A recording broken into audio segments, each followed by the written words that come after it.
E nós temos que nos preparar também para resistir o inimigo.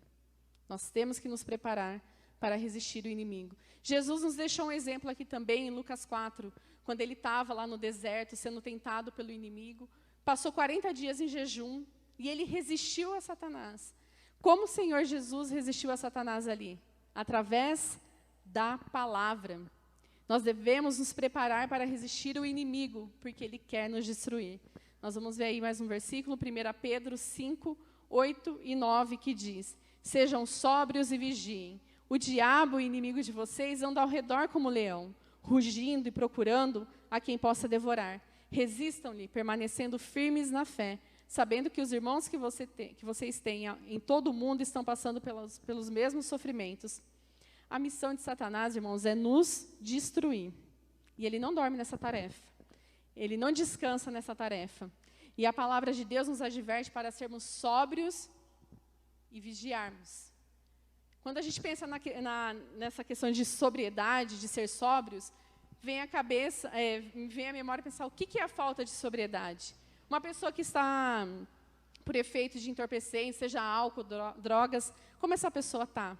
Ela não consegue falar direito, ela não consegue caminhar direito, ela não consegue pensar, os seus pensamentos não se organizam ali direito. Ela não está sóbria, está faltando sobriedade. E uma pessoa sóbria, irmãos, ela é séria, ela é prudente, ela está em estado de alerta, ela está consciente de tudo aquilo que está acontecendo à sua volta. Tudo que está acontecendo ao seu redor, ela está consciente, essa pessoa está sóbria. E a palavra diz que nós temos que estar dessa forma, em estado de alerta, sóbrios para resistir o inimigo. Nós temos que estar vigilantes também. Vocês já viram cenas de guerra? Quem está sobre o ataque do inimigo, ele está dormindo? Não, ele está ali, vigiando. Porque a hora que o inimigo chegar, ele vai estar preparado, pelo menos para se defender. E é assim que nós temos que estar, irmãos. Nos preparar para resistir os inimigos. A palavra de Deus também diz que nós temos que permanecer firmes na fé. E nos lembrar que muitos dos nossos irmãos ao redor do mundo também estão passando pelas mesmas investidas de Satanás. Em todo o mundo, irmãos, não é só aqui. Em todo o mundo. Nós temos que nos preparar. E para nos preparar é necessário armas, não é? Como você luta contra o inimigo? Não usa armas. Nós vamos ver aí quais são as nossas armas, em 2 Coríntios 10, 4. Que diz: as armas com as quais lutamos não são humanas, pelo contrário, são poderosas em Deus para destruir fortalezas. Elas não são humanas, não são as armas que nós conhecemos, seja ela, sei lá, um revólver, uma espada, o que vier aí na sua cabeça. Não são essas armas humanas que nós conhecemos, mas são armas poderosas no Senhor. Tem o texto clássico de Efésios 10, 20, que fala sobre a armadura de Deus. Nós não vamos ler o texto todo, mas do versículo 11 ao 13, que diz assim: vistam toda a armadura de Deus, para poderem ficar firmes contra as ciladas do diabo.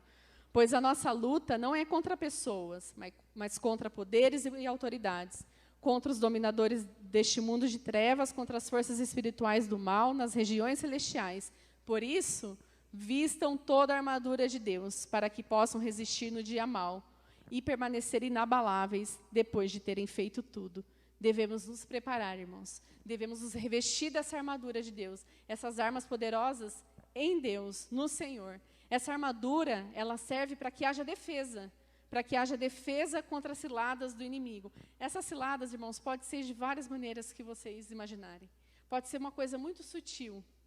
Uma coisa que você pode achar que, não, isso não tem problema, não tem mal. Pode ser uma cilada de Satanás contra a sua vida. Se prepare, se revista. O que nós encontramos na armadura de Deus, o que Paulo nos apresenta aqui, é apenas uma ilustração do que deveria caracterizar a nossa vida cristã. Tudo aquilo que é relatado ali em Efésios 6, do 10 ao 20, são características que nós deveríamos ter. É as armas que nós deveríamos ter para resistir o inimigo. Eu só vou citar aqui. Ele fala do cinto da verdade. Nós temos que ter a verdade. Ele fala da couraça da justiça, os calçados do evangelho da paz, o escudo da fé, o capacete da salvação, a espada do Espírito, que é a palavra de Deus, a oração, que ela deve ser feita em todas as ocasiões. Devemos nos apossar dessa armadura, irmãos. Todos esses elementos que há nessa armadura, nós devemos nos revestir dessa armadura, nos preparar para resistir o inimigo. Isso tudo, irmão, todos esses elementos, toda essa armadura, foi aquilo que Jesus conquistou na cruz por nós. Está aí à nossa disposição, essa armadura para nós vencermos Satanás. Nós também venceremos Satanás através do nosso testemunho.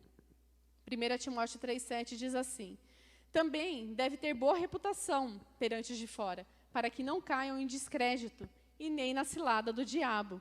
Mais uma vez aqui falando do testemunho. Nós temos um testemunho a dar. E o nosso bom testemunho deve gerar confiança, respeito nas pessoas que estão lá fora. Como você tem sido visto lá fora? Como um fofoqueiro? Fofoqueira? Como você tem sido visto? Como mentiroso? Caloteiro? Traidor? Infiel? O Marco não está aqui hoje, mas deve estar acompanhando em casa. Ele compartilhou com a gente na célula que os maiores caloteiros que ele tem na oficina são crentes. Pode uma coisa dessa, gente? Não é possível, né? Eu fico chocada com essas coisas. Olha o nosso testemunho. Como pode isso? Que nós possamos ser vistos lá fora, irmãos, como verdadeiros discípulos do Senhor, que amam a verdade, que são confiáveis. As pessoas, você tem que falar, eu sou cristão, eu sou evangélica, a pessoa pode confiar nesse daí, porque ele é um discípulo do Senhor. É assim que nós deveríamos ser conhecidos lá fora. Que amam o bem, que fazem o bem, por onde quer que passem. Assim como a igreja primitiva, por onde quer que fosse, eles pregavam a palavra. Por onde quer que nós formos, as pessoas possam nos conhecer, ver essa luz que brilha em nós, que é Jesus. E sobre esse ponto eu quero encerrar com o último versículo em Tiago 4:7, que fala sobre a submissão a Deus. Diz assim: portanto, submetam-se a Deus, resistam ao diabo e ele fugirá de vós. Quando nós nos sujeitamos a Deus, nós entregamos as nossas vidas a Ele e a sua autoridade e o seu controle. De que maneira podemos nos submeter a Deus? Através da obediência. Você tem sido obediente? Você tem sido obediente a Deus, a sua palavra? É através da obediência que nós nos submetemos a Deus, resistimos o diabo e assim ele fugirá de nós. Nós temos que ser assim como uma criança, sabe? Que procura agradar o pai, obedecer os pais, para mostrar amor e respeito. Nós fomos chamados para nos submetermos a Deus através da obediência.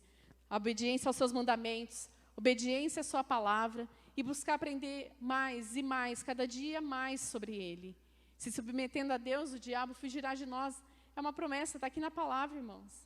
Ele fugirá de nós, se nos sujeitarmos ao Senhor. Então, vamos nos preparar. Vamos nos preparar para pregar a palavra, para resistir o inimigo,